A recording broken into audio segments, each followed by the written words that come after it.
Okay, I get it. You have no budget, you're really poor, but you really, really, really want to get started with a computer. But for the love of all that is holy, don't run off to Walmart and get the cheapest computer they have there, because it's probably garbage. In fact, it's gonna be garbage, and I'm gonna tell you what you can start if minimum like $300 budget, get a decent computer for $300. And it turns out it's not all that bad, and it makes a really good starting place to upgrade later when you have more money. So if you're trying to get into YouTube, you're trying to do a little bit of gaming, you're trying to make stuff, you're trying to start things, then this is the computer build for you on an ultra low budget of $300. Okay, let's get into the list.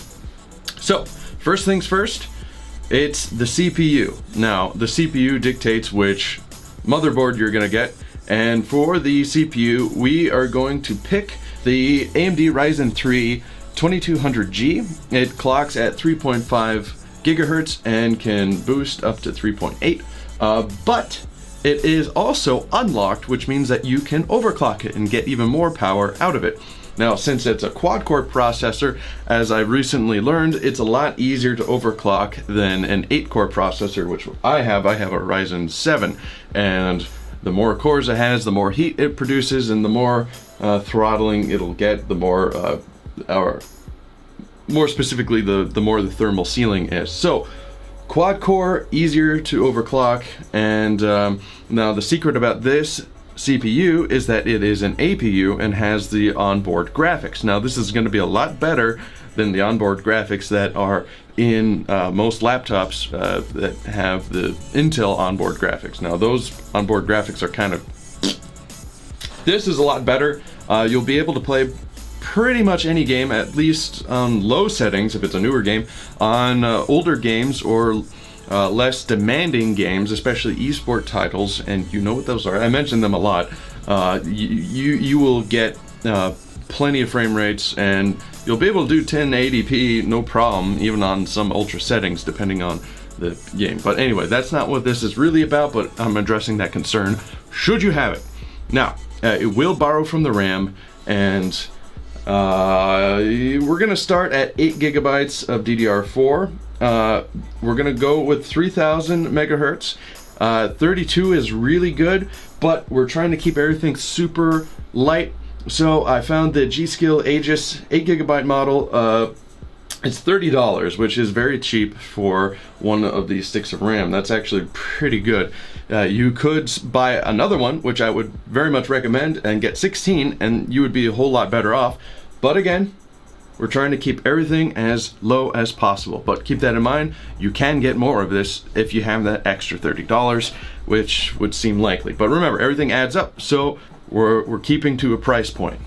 Back to the processor. Originally, I was gonna go with the Athlon 200G, which also has onboard graphics, but it is a dual core, and the onboard graphics is just not nearly as good as this one. So I believe this is Vega 8 graphics, and then the Ryzen 5 version has the Vega 11 graphics, which is a little bit improved. But I believe the Athlon has Vega 3, so it's even worse. So for $30 more, you could get the Ryzen 3 2200G and have 4 cores, which is a whole lot better than 2, and even better graphics. So originally this was going to be like $280 with the Athlon chip, which you could still pick if you're really cheap, but I definitely would go with Ryzen 3's 2200G. Okay, now that we've got the CPU stuff out of the way, we're going to move on to the motherboard. Now, there are cheaper motherboards than this one, which is the GIGABYTE B450 AORUS M for micro ATX AM4 motherboard. Now, there are some A200 boards out there that are cheaper, but they tend to need complicated BIOS updates, and complicated, I mean if you're really new to this and starting from scratch, it's really difficult to get the BIOS updates because you need to put a different CPU in there. So I'm saving you the trouble by getting you a slightly newer board that won't need those BIOS updates when you pop the CPU in. And even though it's, you know, like $15 more, I think it's worth it to save you from the hassle. Plus, that also means that this board has 2 extra RAM slots, so it's really going to help you later on when you want to upgrade. Not to mention that most A200 boards, A3200, no, what am I saying? 320, man, I can't even get my words out. The 320 boards do not allow for overclocking, which is going to help you get more out of this chip. So B450 it is. It's a very common board. It's inexpensive and easy to work with.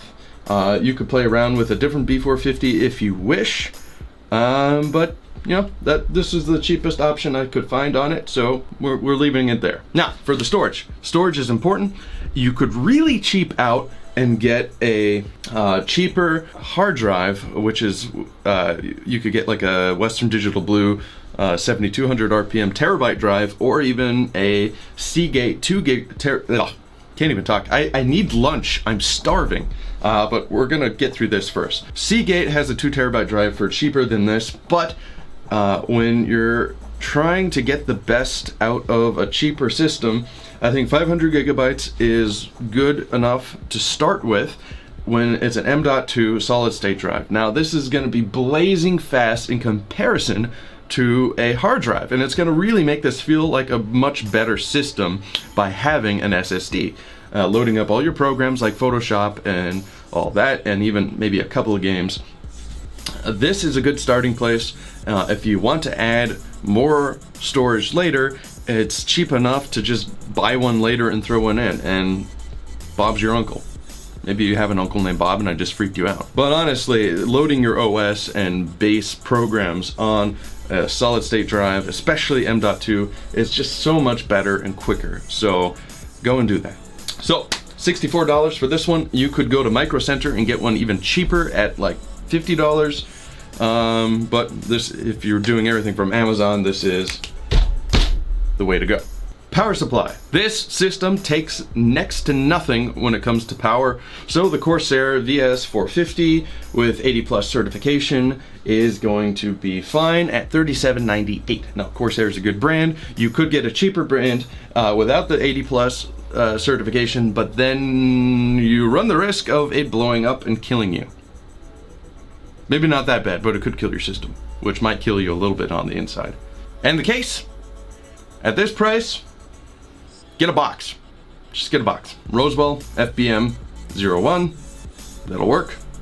Micro ATX. Remember, this is a micro ATX board, so you don't need to get anything bigger than a micro ATX mini tower. So you could swap it for a different case if you want, but I just picked a cheap one because we're trying to meet a price point. You could change it to whatever you want. But yeah, $24.99. Now, I didn't pick a graphics card because we have the APU, which will do that for us, and it even comes with its own cooler, which is pretty good. Now, since this isn't the most demanding of systems, this cooler will be more than adequate for now. So, I think you'll be fine there. Now, that's it. Notice I didn't add an OS because use the media creation tool from Microsoft. It will save you money. You don't need to go and buy the OS right away. You could get your key later and just start using Windows. Again, the only thing that they hold back on you is they have like a activate Windows watermark in the bottom right corner, and that's not a big deal.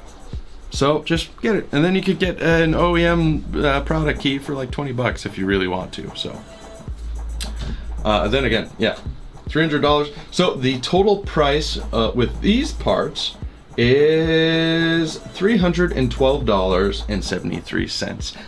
$12.73 over the price that I mentioned earlier, but since these parts change all the time, you could probably find a couple extra deals. Maybe use Honey in your browser. You know, there's ways. So $312.73. Not a bad computer to get out of it. And it is complete. It doesn't come with a mouse and keyboard, but you can figure that out. You could go to Five Below and get them there. They won't be great, but they'll work. So that's it. That's a good starter PC if you are on an ultra budget and you just want to get out there and start making stuff. This will work. All right, I've talked enough. See you guys later.